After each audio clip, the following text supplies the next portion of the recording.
December 9, 2023 నాడు గౌరవ ముఖ్యమంత్రి రేవంత్ రెడ్డి గారి నాయకత్వంలో తెలంగాణ ప్రజాపాలన ప్రభుత్వం తెలంగాణ అక్కా చెల్లెలందరికీ ఉచిత బస్సు ప్రయాణ సౌకర్యం కలుగజేసింది మహాలక్ష్మి పేరు మీద. ఇవ్వనటి వరకు 251 కోట్ల మంది దాదాపు 8,000 కోట్ల రూపాయల విలువ గల ప్రయాణాన్ని పొందడం జరిగింది.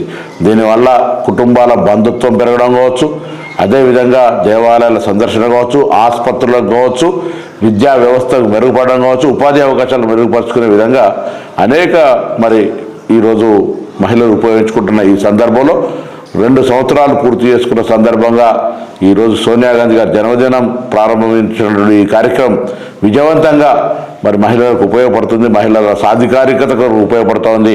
బస్సులో ప్రయాణం చేయడమే కాదు, బస్సులకు యజమానులను ఇచ్చినటువంటి ప్రభుత్వంగా ఈరోజు తెలంగాణ ప్రజాపాలన ప్రభుత్వం. ఈ సందర్భంగా తెలంగాణలో అక్కా చెల్లెలందరికీ రవాణా శాఖ మంత్రిగా తెలంగాణ ప్రభుత్వం పక్షాన నా హృదయపూర్వకంగా శుభాకాంక్షలు తెలియజేస్తా ఉన్నాను.